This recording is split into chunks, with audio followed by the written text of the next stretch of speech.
Après avoir essuyé de lourdes pertes à Tinzaouatine, la Russie négocie secrètement avec les rebelles Touaregs.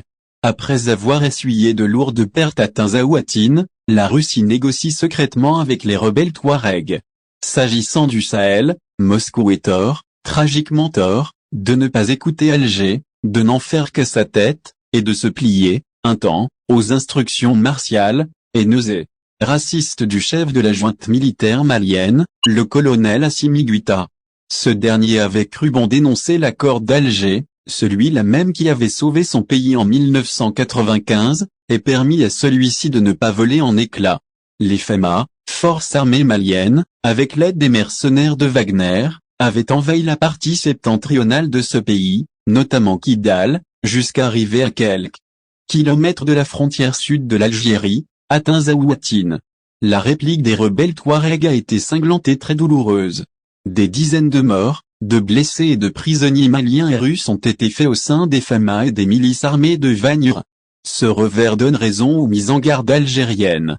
Il vient donner encore plus de poids et de crédit politico-sécuritaire à la démarche originelle prônée depuis le début par Alger. Cela confirme aussi qu'Assimi Goïta a trompé ses alliés russes en leur faisant croire que le rebelle Touareg n'était que de vulgaires terroristes. Car, non seulement il n'en est rien, mais en plus ce sont les Basanés du Nord qui souffrent depuis des années de diverses formes de racisme et de discrimination de la part des populations noires du Sud, dont le régime est basé à Bamako. Une solution politique et concertée s'impose de facto, telle que souhaitée par Alger.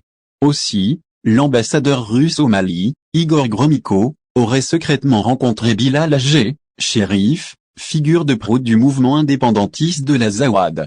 Il y aurait été question de libération des détenus russes en échange du repli de Moscou dans son offensive menée au nord du Mali. La même tendance devrait être observée en Libye, avec le début de recul du maréchal Khalifa Haftar, manipulé par les services secrets émiratiers et égyptiens, dont les milices s'étaient dangereusement approchées de nos frontières.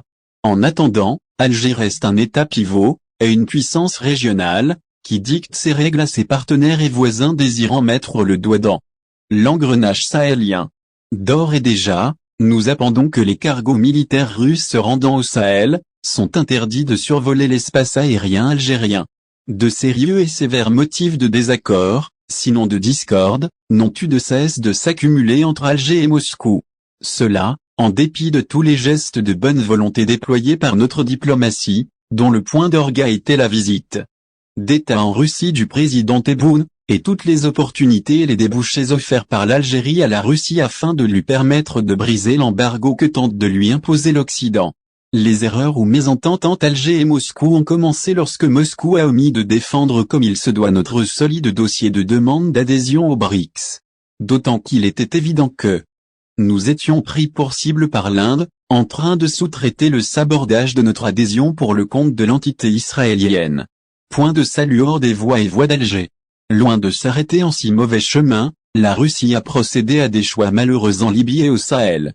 Moscou, au lieu de prendre conseil de ses amis et alliés algériens, qui maîtrisent ces dossiers sensibles mieux que personne, ont préféré faire cavalier seul. L'Algérie, État pivot de la région, et facteur de stabilité, œuvre de manière désintéressée dans le sens des intérêts de l'ensemble de ses voisins. Oui, l'ensemble de ses voisins, même le Maroc. Mais, là n'est pas le propos. Moscou, qui a résolu s'immiscer dans la crise libyenne en soutenant le maréchal Haftar, ne peut ignorer que ce dernier est un élément perturbateur, fauteur de troubles, et auteur de multiples provocations envers Alger, que nous avons ignorées, car il n'est pas de taille à se mesurer avec nous, même avec le soutien russe. Or, ne voilà-t-il pas que c'est la proposition de solution d'Alger, qui vient d'être applaudie par l'ensemble des tribus.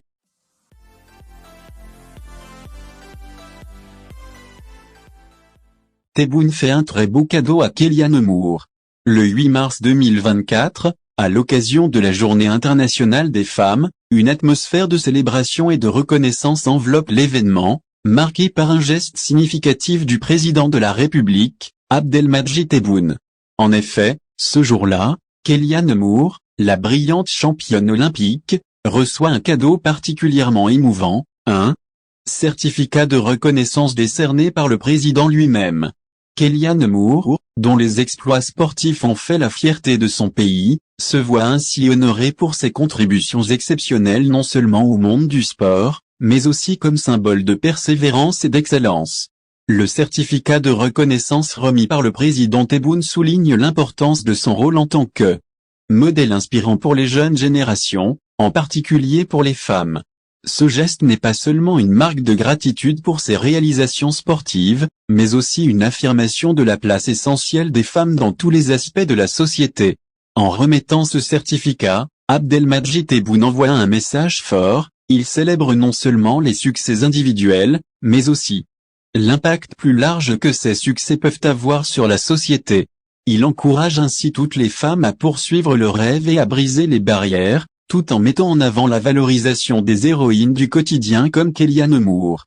Ce cadeau est donc bien plus qu'une simple distinction, c'est une reconnaissance du pouvoir inspirant de l'exemple, une affirmation de la valeur des contributions féminines et un hommage sincère à l'esprit d'acier qui caractérise Kellyanne Moore.